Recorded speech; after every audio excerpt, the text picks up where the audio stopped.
Hi, and welcome to Doing the Opposite Business Disruptors, the podcast where you get to meet great people who aren't afraid to stand up and call out bad practice or injustice.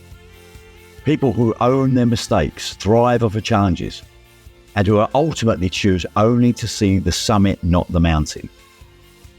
I'm Jeff Dewey. I'm an entrepreneur, the author of best-selling book Doing the Opposite, and a keynote and masterclass speaker. Today, you're going to meet a good friend of mine, Dr. Mark Goulston. Now, Mark is a Marshall Goldsmith 100 Coaches Ambassador, and he coaches entrepreneurs, CEOs, chairmen all over the world. And one of the things that he's incredible at is that he's an international keynote speaker as well, a TED speaker, but he's originally a UCLA professional psychiatry for over 25 years, predominantly in suicide prevention. And he's very proud, and rightfully so, that in his 35 years of suicide prevention, he's never lost a person, which is an incredible record. What's also very interesting about Mark is he is a former FBI and police hostage negotiation trainer. I mean, where does that take you? I mean, incredible experience, incredible life.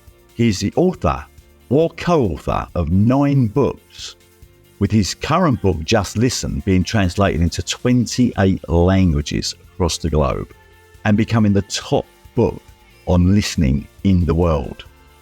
He's also the host of the highly rated podcast, My Wake Up Call, and the co-host of Out of Our Minds and In Your Space on Twitter Spaces, which is a mashup of creative thinkers.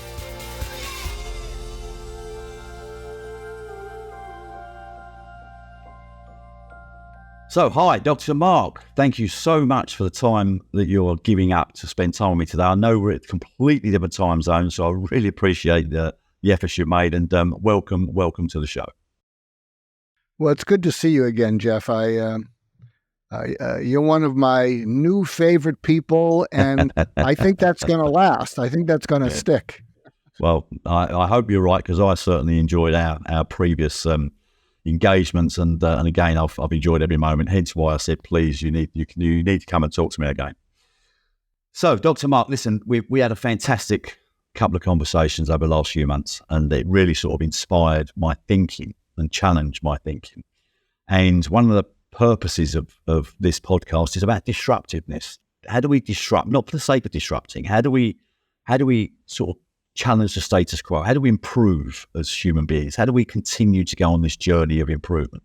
What I'm interested in understanding from your incredible background, I'd like to know, for you to perhaps set the scene for the guests of this show, and for the audience of the show, and try and explain your journey, why your journey is there, what it is that you stand for, what it is that you focus on, and what things have you done that perhaps goes against the grain, and what the outcomes of that have been. Well, there's been a number of events that have done that. Probably the most pressing event is I have a health issue, and my doctor says you're going to live a long life, but probably not as long as you had hoped for. So, when you get that kind of information, it makes you stop and think, I don't have time to waste. And I'll tell you, the lesson that I learned is relationships are really important. And I don't have anyone in my life that I don't look forward to seeing.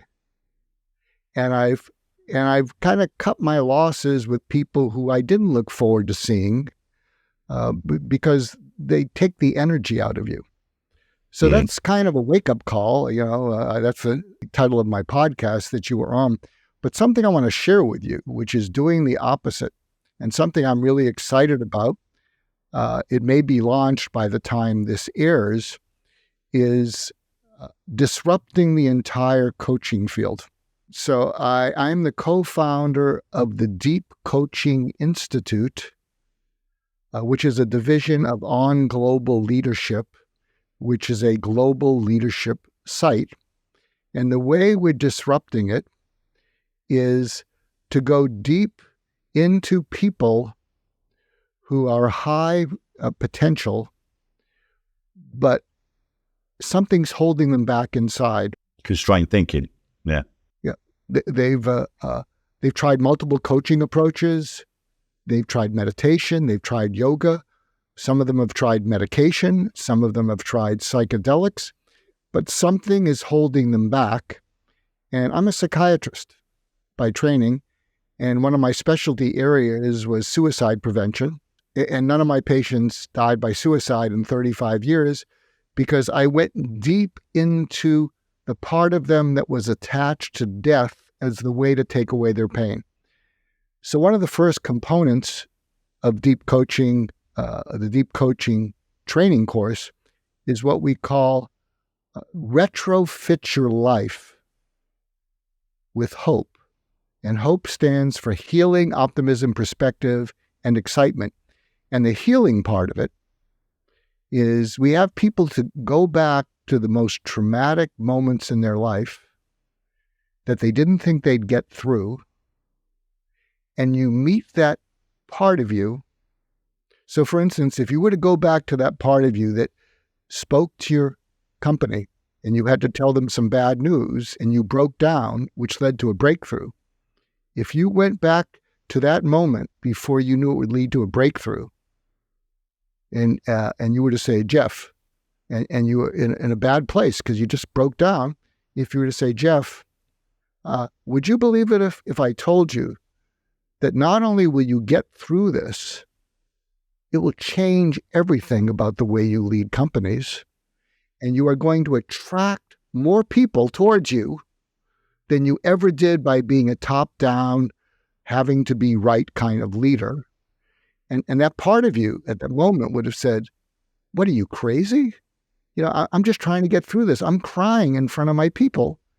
But if you could go back there and see the expression on your face and then tell that part of you, I guarantee it because I'm you and we're different. So do you follow me? It's an immersion in that. And so for myself, I'll just share this. I dropped out of medical school twice, probably for untreated depression. And the second time I dropped out, they wanted to kick me out, but they somehow gave me another chance. And I've done this exercise where I go back to me just as I'm about to drop out the second time. So I'm lost. I didn't know I was going to come back because I was dropping out the second time. And I'll get a little emotional, so I hope that's okay. Yeah, of course. And when I see myself there at 25, and I can see my face, and I say, if I were to tell you that in the next 50 years, you're not only going to come back and finish medical school, what you're going through is going to enable you to reach many, many people and save a bunch of lives. You don't know it. You're going to write 9 books. You're going to publish over 1,100 blogs. And get this, you're like this persona non grata in this medical school. You're going to be one of the 80 most prominent alumni from it ever. When I look at myself and I can see me, that 24 or 25-year-old starts crying like, you're crazy, Mark. I'm useless. And do you follow what I'm saying? What happens is I can feel his pain, and I'm giving him a dose of healing, optimism. By the way, if you're listening or watching this, you can do this for yourself, and it's a way of really changing your perspective on life. You can go back to times that you never thought you'd get through from your present status and have that conversation, and you'll feel that wounded part of you start to heal. There's a reason I'm smiling while you're speaking. I went on a retreat 2 weeks ago, and we had a guest speaker for the day. And that guest speaker was a lady called Jessica. And she'd worked in Harley Street for 38 years as a psychiatrist. And she came in with the headline of, we're going to unlock your constrained thinking. And she took us on a journey, told us her story, which was quite intense, which was great. And she told us how she managed to overcome that. What we didn't know, because we was unprepared for any of it, is she was actually a hypnotist. And what she did was she asked for 4 volunteers, did 4 one-to-ones on deep learning. And she basically put them under. And we're in the room, there's 14 of us, so we're a group of people that have been together for 7 years. We trust each other implicitly, so there's never any fear. It's a safe environment. Anyway, this person's gone under. She promises you that there's no dark secrets going to come out. It's all good, positive vibe and stuff. Anyway, cut long story short, what she did was she said, it all started with, so tell me before we go under, tell me what your constraints are. What's your constraint thing? What are the things that you worry about? And what this one person said, I get very anxious when I'm delivering a project. Yeah, when we get to the finish line, I'm so tightly strung because if this doesn't work, it's the end of the world. Yeah, I can't. I get anxious. I get frustrated. I get angry. And it's the fear of something not working at the end. So she puts him under. She said, right, take me back to the last time he had that feeling. So he's now under. He's completely conscious, but under. He can't see any of us, but he feels the energy. And she said, take me back to the time when you had that feeling. So he said, I'm angry. She said, well, tell me about the emotion you have just before you become angry. And it's, I'm frightened. Okay, what are you frightened about? Well, frightened about something not working. She goes, right, okay, I want you to focus on that emotion. I want you to now amplify it 100 times. I want you to feel the unpleasantness of that emotion. And his hands start to shake. She goes, right now, knowing that emotion, take me back further to another time where you felt that same fear. And nod when you feel that you've got something. So he nods. Okay. Where are you? I'm in church. Okay. What's happening in church? I'm in church with my parents. They're signing up to a religion that's not right. It's just not right. She said, well, amplify that feeling and don't tell me about it. So she doesn't go and say, well, what was your parents doing, all this sort of stuff, because that's intrusive. It's not what it's about. So she said, right, well, now you're at that point. You know you're a grown man. I now want you to tell me, having that feeling and that expression and that position that you're in now, and you know you're a grown man, from then until now, tell me what that's cost you. It's cost me relationships. It's cost me happiness. It's cost me, and so it goes on. So she said, right, now I want you to go to the other end of your life. You're now 95 years old, and you're looking back. Now tell me what it's cost you. It's cost me a wasted life, and so on and so on and so on. She goes, right, now come back to the church. Okay, you're back at the church, yes. There's a little boy in this room, and his parents are about to do exactly the same thing. What advice are you going to give that little boy? And he says, it's not your fault. It's not your responsibility. You can't control something you shouldn't need or want to control. Let it go. Move on. So he gives that advice. She goes, how do you feel in your body? So, and he was slouched. He suddenly started to sit up. He goes, I feel free. So she said, right, okay. So now I want you've now given that advice to that little boy, which is fantastic advice. So how are you now going to behave differently? What are you now going to do? I'm not going to worry about it anymore.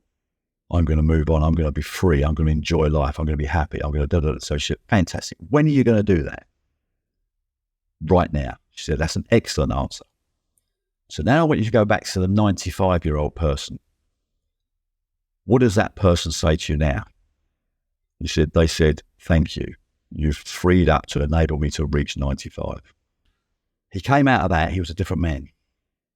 And we've spoken to each other and to group heads a week after that event and said, how are you feeling? He goes, I can't explain it. I have no dark clouds over me anymore.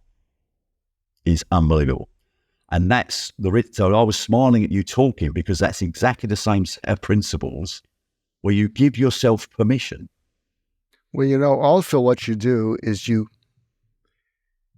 go back deep to the source of the pain that became coping mechanisms that helped you survive, but you didn't heal from them. You coped, no, correct, but you didn't heal. So what she did, and I'll tell you, you just gave a mini masterclass this is going to be an amazing episode. No, really, you were so descriptive of it. Can I share an anecdote with you that is doing the opposite? Although, if you're viewing this or listening, play back what Jeff just said. He described it so clearly, and you should look up this psychiatrist that he's mentioning, because it was brilliant what she did. But here's an anecdote about the power of doing the opposite and connecting with someone in the core of their pain. So when I was in training in psychiatry at UCLA, they had one of the leading eating disorder programs in America, and it was rough. But the point is, if they weren't eating, you had to do that. Couldn't do that at home. And I remember I was on call in the emergency room one Saturday, and a young woman came in who was clearly going to need to be admitted to the unit. And there was no one behind her. So I said to her, because I got this feeling for where she was stuck. And I said, can we try something? And if it upsets you, you can stop me. And she said, yeah, okay. I said, I want you to close your eyes, and I'm going to count from 1 to 10. And you're going to put your left hand on your stomach, and the left hand is the mommy you want and need. We're not here to bash your parents. And that mommy is saying to you, feel the left hand on your stomach. I'm here and I'm not going anywhere. And just feel her saying that. And her eyes start to moisten. Her eyes are closed. And then I said, now take your right hand, put it on top of the left hand. And that's the hand of the daddy you want and need. And what he's saying to your mommy is, I'm here too, and I'm not going anywhere, and we're going to get through this. And then I had to go back and forth from the left-hand mommy to the right-hand daddy, and tears are just coming down the side of her face. Then I get a signal that they're down there ready to take her upstairs to be admitted to the inpatient unit. We count back 1 to 10 or 10 to 1, and she wakes up. Her eyes are just kind of clicking like this, and they're there to take her upstairs, and she looks at me, and she says, is the cafeteria open? I'm starved. Wow. Wow. That's a wow. And I said, I think we can do that. And then I looked into her eyes and I said, you're going to get better. But can you see how that fits together somehow? Yeah, of course. It's unlocking that thinking, isn't it? It's how do you free people from that vision or that pain. Go back to what you said before, the pain that you're in. How do you get people to release the pain? Well, I want to give you and your viewers and listeners something that they can do today. Before the pandemic started, I began a movement called What Made You Smile Today? #WMYST. And the idea is that when someone serves you, they have a name tag, but they're faceless. They're just a function. And when they serve you, if they're not in a rush, if there's not people backed up, you say to them, thank you, Nancy. My name's Mark. I have a question for you. No, you didn't get into any trouble. What made you smile today? And what happens is they will look up, and when they look down at you, they are now a person, and they're smiling in their eyes. I turned in a car a month ago, and this wonderful woman named Maria did such a great job that after she took the car in, I said, Maria, thank you. I have a question for you. No, you didn't get into any trouble today. What made you smile today? And she paused. She looked up at the ceiling, and then she looked at me, and she said, I've had a rough couple days. In fact, in every break I have, I've been going into the bathroom and crying. And this morning I called my dad and my grandpa, and they both came in 15 minutes later. You can do that. If you're watching this or you're listening, you can do this. You can take invisible people who are somewhere between anybody and nobody, and you can make them into somebody. I heard a wonderful phrase from Mr. Rogers, who was this iconic figure in America who did this children's shows. And I think you're going to like this. Jeff. He said, we all have the power to love someone into being. Isn't that amazing?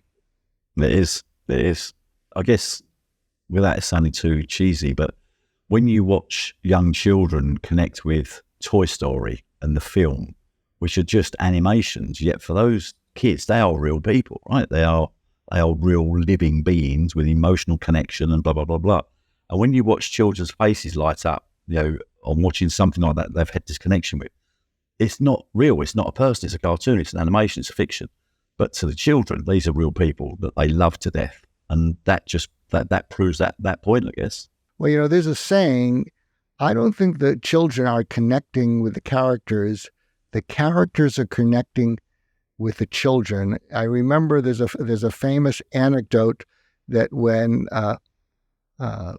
FDR, Franklin Delano Roosevelt, died, people just wept. And there's a famous anecdote where someone said, "You're crying so deeply.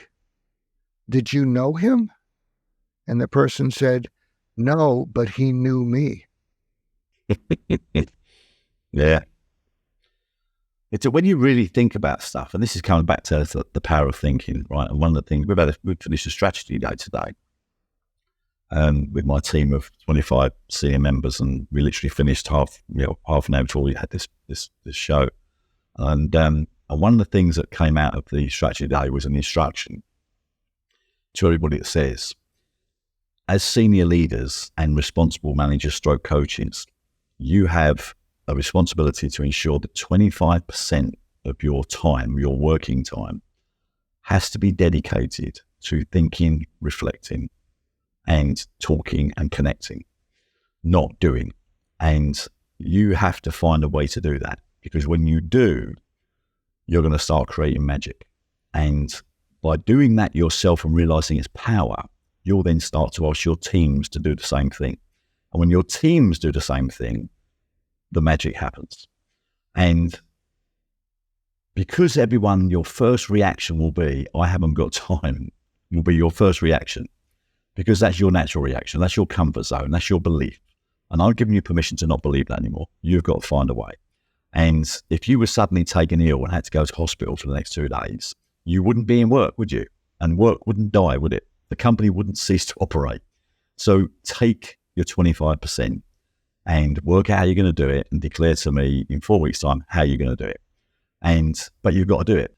And suddenly, because it was no longer a choice, it's going to happen, and it's in the positive environment which they're excited about, they just lit up. They sat up. And it was fascinating how something like that can have that positive impact. And it is about the power of thinking and the power of reflection. It's one of the most powerful tools that we just underutilize. So can I give you an exercise that I would like you to try that might, in addition to what you're doing, to help them to reflect? Please do.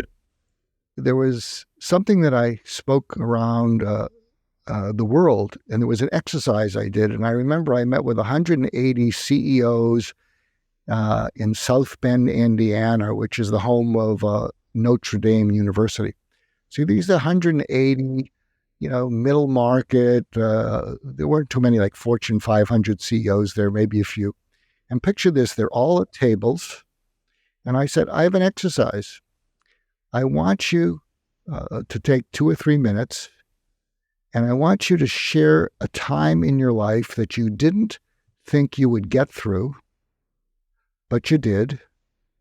I want you to select a time where someone in particular helped you, and that should be a person who's still alive and you could contact today, or their next of kin. So they're in your contact list. And so within minutes, people are using the magic triad of connectedness: vulnerability, courage, and gratitude. So they share these incidents of just being so raw and exposed. That's the vulnerability. And you think, boy, how courageous that you got through that. And then they talk about the person who was there and helped them and what they did. And then catch this.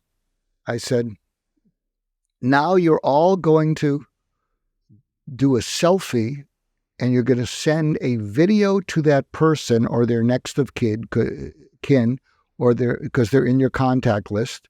And you say, I'm here at this program talking about people who made a difference in my life, and I thought of you. And you're going to give them a power thank you. And the power thank you is, this is what you did specifically. They may not remember it because they did it for all kinds of people. This is what you did. This is the effort you took to do it. You went out of your way and you followed up to make sure I was okay. And then the third thing is, this is how it personally affected me. And some of you will be saying, you saved my career. You saved my marriage. You saved my child. You saved me. And you're going to do a selfie, and you're going to send it to that person. And we're going to do something at the end of the day to see how many of you got responses from those people.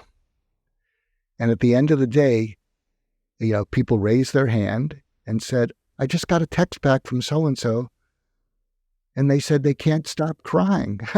They watched my video 5 times. Yeah. But can you picture that in your mind's eye? And then what you'd say to those people, what if you could be that person to someone who works for you? Yeah.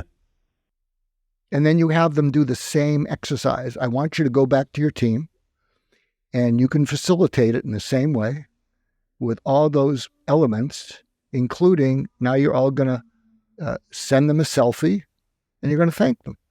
It's not only is it a powerful exercise, not only is it rewarding, but at the same time, it absolutely creates an element of deep trust, love, concern, appreciation amongst the team themselves, which by default means they become a stronger team together, which means they achieve their goals as a team, don't they? So it's all powerful stuff if you have the courage to do it, and that's the key. How do you break down the barriers and give people the permission to have the courage and to be vulnerable? Well, when you were on my podcast, and I hope this is the beginning of a long-term relationship, when you shared the anecdote of talking to your people, you hit the trifecta. I'm thinking, boy, that's vulnerable. That was courageous to just stop yourself and be open and honest with them. And the gratitude that you felt towards your team who said, Jeff, take a few days off. We'll take care of this. It was, you just had me at hello. Yeah. And it's funny, we learn these things. Sometimes, as obviously, we learn these things too late in life. But I don't know what the answer to that is, because you have to have the knowledge, the wisdom, the experience, and so on to I'm going to give you and your listeners. Yeah, so here's a tip.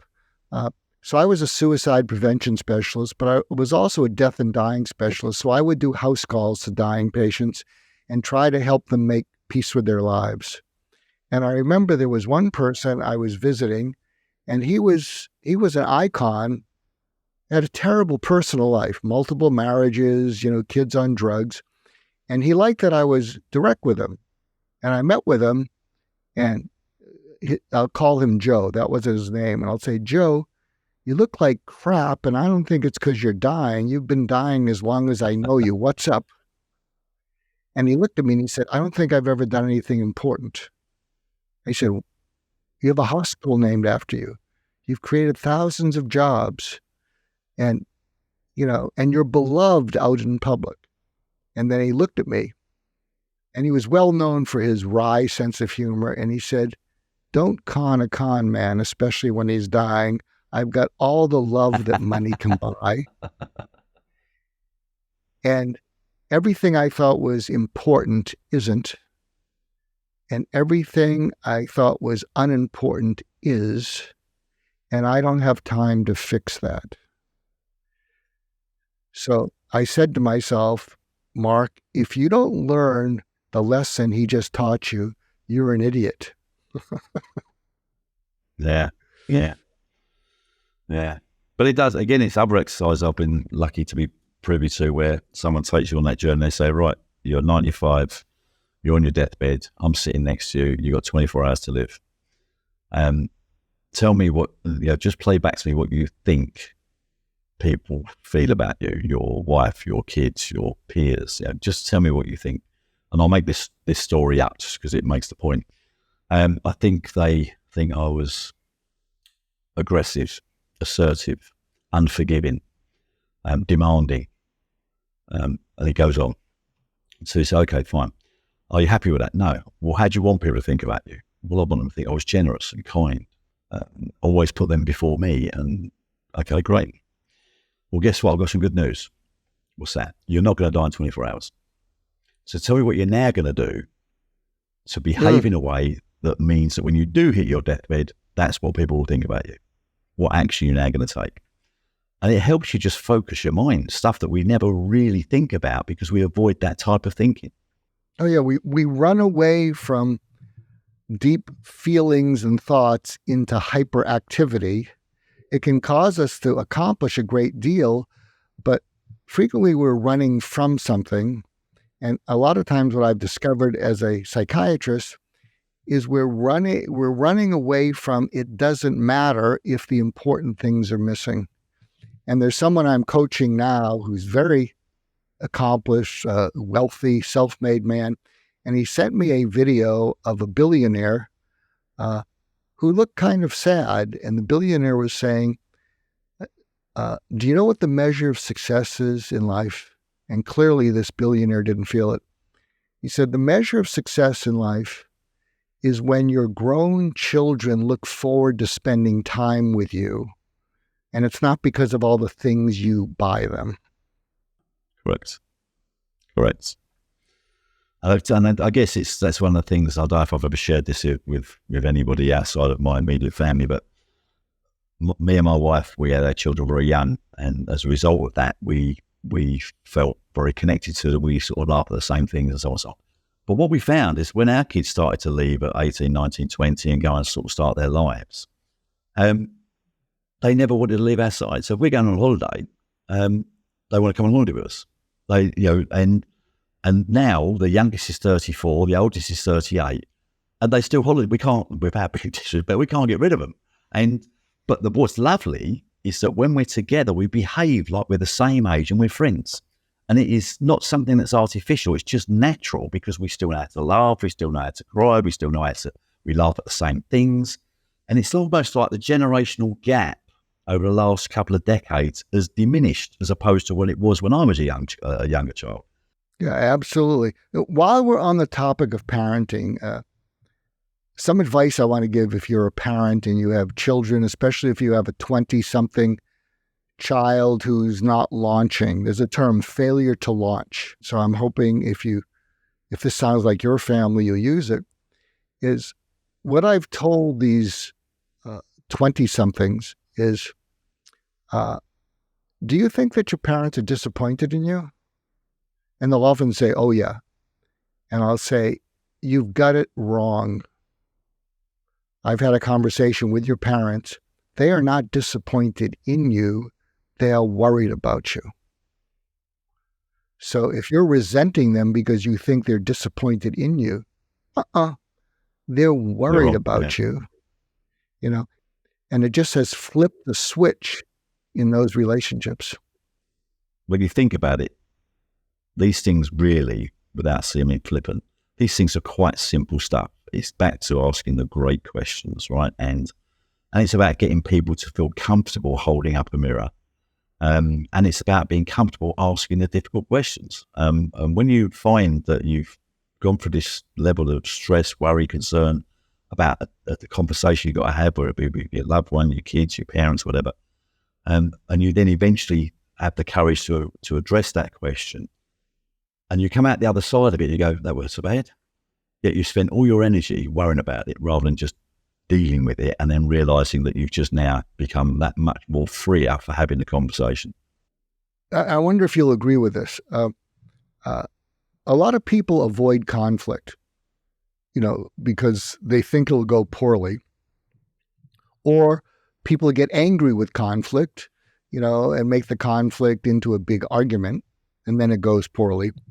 And one of the things I coach a number of CEOs who are not good with conflict. They will assign it to someone else. And that's okay. If you're a gifted CEO or a founder and you have invented all the intellectual property, you can bring in a hitman to do those difficult conversations. And investors, as long as you have someone to do them, they'll say, well, it'd be nice if the CEO or founder could have those conversations, but at least they have the COO who can do it for them. But I'm working with a number of people who say, I do it everywhere in my life, and I need to stop it. And an insight that we've discovered in working together is people who avoid conflict have trouble being proactive in interpersonal issues. They can be proactive with strategy, vision, and all that. But when it comes to interpersonal stuff, they get nervous. They're afraid the other person's going to escalate. And so what I've been coaching them on is, if you are proactive, that person you have problems with will often calm down because you're taking charge of the situation without being controlling. And what does proactive mean? Is you go up to someone that you've been avoiding and you proactively and calmly say, our working together has really taken a wrong turn. And, and I think it's time to see how to fix it. I'm not exactly sure what the solution is, but let's set a time to see if we can talk it through, because I want to look forward to seeing you. And I don't look forward to seeing you, and I want to fix that. But can you see how proactive and calm that is, as opposed to just avoiding, if I say something, they're going to snap at me, and then I'm going to be all upset. So the more proactive you can be, people like it. They respect that kind of leadership. For me, conflict is very healthy when done in the right way, with the right sensitivity and the right care, and so on and so on. But I thrive on conflict, not for the negative connotation, because of the ability that conflict for me isn't about telling somebody I'm right, you're wrong. Conflict is, I'm curious about why you are doing what you are doing, or you're saying what you're saying. I'm just curious, make me understand. And then suddenly you have this flowing, unfiltered conversation that is very, very, very healthy. But the problem you've got, and you're absolutely right when you say about people avoid it, because it's like playing tennis. How do you get good at tennis? You have to play it frequently. How do you get good at golf? You have to play it frequently. And if you never have the difficult conversation, or you avoid the difficult conversation, you'll be worried about it all your life. When you learn and you practice and you do it, it then becomes natural. And you become more powerful for it, because you can deal with the real challenging elements in life in a really great way that invariably creates a great outcome. But it is, it's like we're fearful of our shadows, and we've got to learn not to be. Yeah, absolutely. Our mutual friend, Gary Ridge, he has he's the chairman emeritus of WD-40, which everybody in the world loves. And he has something called the Learning Moment. That's now his company. And when he talks about WD-40, he said, we don't make mistakes here. We have learning moments. And our whole culture is, if something didn't work out, what'd you learn from it? What can you get from it? Well, how can you keep that from happening? What did it teach you about the problem? What did it teach you about life? And he really lives that. And so I think I loved what you said, that it's a chance to be curious. It's a chance to ask yourself, gee, they seem upset. I wonder what they're upset about. I wonder what, from their point of view, I did or I failed to do that ticked them off. And one of the ways we talk about our manager and a coaching style is we say to them to go to your teams and uncover the things that matter. And the way you uncover it is you say to your teams, whoever it is, individually, one-to-ones, I'm really curious, is there anything I can do differently or do better to help you? Rather than, tell me what you think of me. But the key is you have to be strong and humble, and your ego has to be in your pocket, and you've got to be prepared to listen to it, not justify it, respond to it. You've just got to listen to it. And before you know where you are, people then suddenly go, wow, what a great conversation that was. And then by default, you will, whether you like it or not, even subconsciously start to adjust your behavior. And it only goes from strength to strength. And then you become trustworthy, you become rock solid, you become, the person, the go-to person. And everybody then says, wow, what can I now do for him? And it creates this cycle, but somebody's got to have the courage to start the wheel going, and then the wheel will get momentum. That's so true. I interviewed a CEO, and when he has meetings with his executive team, I thought this was brilliant. He says, I start each meeting, we meet every couple weeks. The first thing we talk about is any elephants in the room. Mm-hmm. I just thought that was brilliant. Yeah. So they have a culture of what is something that is obvious to any of us that we're not addressing, that is getting in the way of our succeeding. And I thought, what a great practice to have. Listen, I knew it would be incredible conversation, and thank you so much for your contribution, because it's going to be wonderful, and I can't wait for this to air. But I've got a couple of quick questions I'd like to finish up with, if I may. Reflecting on your life, your experiences, your ups and downs, all the things you've been through, and the life lessons that you've gained along the journey. If you could only say one thing, what would you say you are most grateful for? I collect quotes, and there's one quote that knocked all the other quotes off the table. And I got tons of quotes that I've collected. And it comes from Dr. Shani Duperon, who started Project Forgive with Desmond Tutu, and they were nominated for a Nobel Prize. And so what I'd like to leave you and your audience with is forgiveness is accepting the apology you will never receive. Wow. I love quotes as well. That's great. That's a great quote. That's wow. That learning that helped me make peace with my father, who died in 1995. Wow. That is powerful. That is powerful. The ability to create a solution to something that's bothering you in a simple phrase that creates simplicity and therefore connection. That's brilliant. Fantastic. Wow. That's the best one we've had yet. Okay. The next one, if there was only one thing, again, based on your career, your information, your knowledge, your wisdom, if there was only one message you could give to the audience, what would that one message be? Well, my book, Just Listen, became the top book on listening in the world. And it was recently rated as the second best communication skills book of all time. And what I'm trying to teach the world is that whoever you're with, whether it's one-on-one like you and I right now, 1-on-5 or 1-in-500, whoever you're with is listening for something underneath their listening to you. Listening to you is transactional. Listening for something has the potential to be transformational. So for instance, I believe that underneath you listening to me and we going back and forth with our experiences and our little nuggets, and tell me if this is accurate, I think what you're listening for is you want to honor the trust and confidence of your listeners and viewers in you, and you want to honor that by not wasting their time. Can I share a tip that will change everyone's life? Of course you may. Please do. This is what you do if you want to retrofit your intimate relationship with the adoration that you and your partner once felt for each other. If you want to retrofit it with how you felt about each other and looked and loved each other, here's the tip. You reach out to the person, and you have to say, I want to run something by you.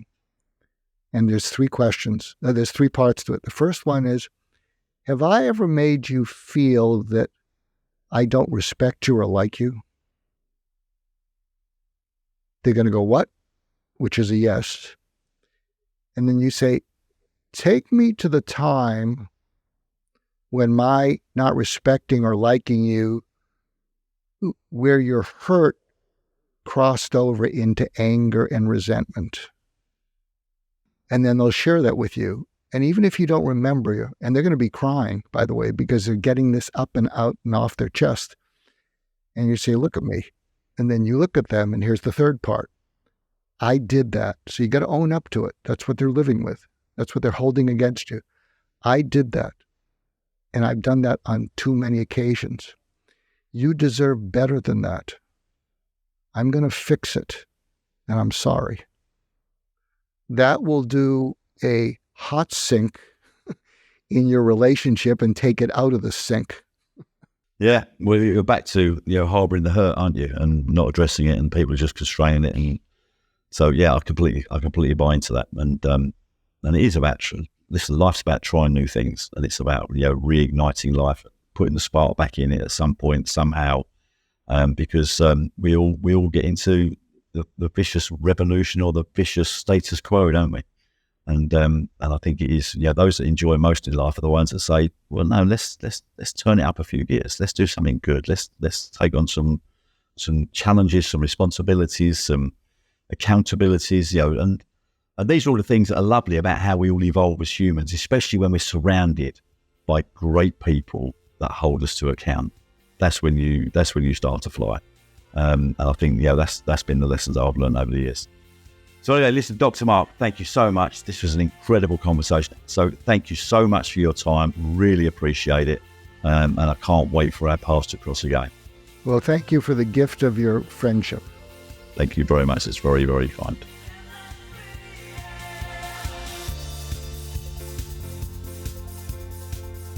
Wow. I knew Mark was not going to let me down on this. His knowledge, wisdom, charisma is just off the scale. And just an incredibly decent and kind human being. I guess the bit that he never ever fails to deliver is these little thought processes, these little sayings, these little quotes. I loved his quote on forgiveness as accepting the fact that the apology you will never receive. What a powerful quote that was. And then also that example he gave where he sits people together and says, right, I want you to go back to something that happened in your life. And I want you to reflect on what happened in your life. And I want you to think about the person that helped you through that moment. And I want you to send them a selfie and explain to them how they changed your life. And watch how many of them get a text back, which just creates another level of connection and relationship. But when you think about that, that's about vulnerability, that's about deepness. But if you do it and when you do it, the impact it has on relationships, your life, your ability to thank someone, paying it forward, for want of a better phrase, I guess. It's just incredibly powerful stuff if you have the courage to face all these things. If you do, your life becomes enriched. So that was Dr. Mark Goulston. He lives in America. We speak quite frequently. And I can't wait for our paths to cross one day, because he's fascinating. He's absolutely fascinating. Of course, you can listen to loads more episodes on my podcast, Doing the Opposite. And please listen back to some of the earlier ones. There are so many to choose from, going back to season 1 with Sir Clive Woodward or Graham Gooch, MBE. And we've also got people like Sue Fennessy, who have launched We Are 8 social platform to take on Facebook and Twitter. There are so many incredible stories. It really is worthwhile if you get the time to have a listen or download and listen at your leisure. And of course, as always, a huge thank you to my team, Nicola Crawshaw at Cloud FM, my PR team, Thinking Hat, and of course my production team, Sam Walker and Michael Blades at What Goes On Media. Thanks for listening.